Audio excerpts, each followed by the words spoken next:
స్వేచ్ఛను ఆత్మహత్యకు ప్రేరేపించిన పూర్ణచందర్ను రిమాండ్కు తరలించినట్లు కూడా చిక్కడపల్లి ఏసీపీ రమేష్ కుమార్ తెలిపారు. పూర్ణచందర్ స్వేచ్ఛతో 15 ఏళ్లుగా చనువుగా ఉంటూ పెళ్లి చేసుకుంటానని నమ్మించాడని తెలిపారు.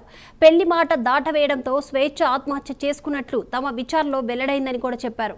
పూర్ణచందర్పై బిఎన్ఎస్ సెక్షన్ 69, 108తో పాటు ఫోక్సో యాక్ట్ కింద కేసు నమోదు చేసినట్లు ఏసీపీ రమేష్ కుమార్ తెలిపారు.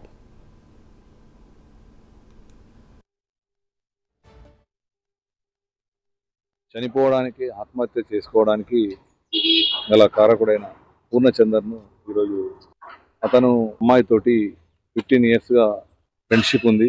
టీన్యూస్లో పనిచేసినప్పటి నుంచి పరిచయం. కాస్త ఆమెను మ్యారేజ్ చేసుకుని అనుకొని ప్రపోజల్ పెట్టి ఆ ప్రపోజల్కు అతను భిన్నంగా ప్రవర్తించి ఆమె ఆత్మహత్యకు కారణం జరిగిందని ఇన్వెస్టిగేషన్లో ప్రైమాఫేసి ప్రూవ్ అయింది. అర్ధరాత్రి అతను పోలీస్ స్టేషన్లో సరెండర్ అయ్యారు. ఆమె చనిపోవడానికి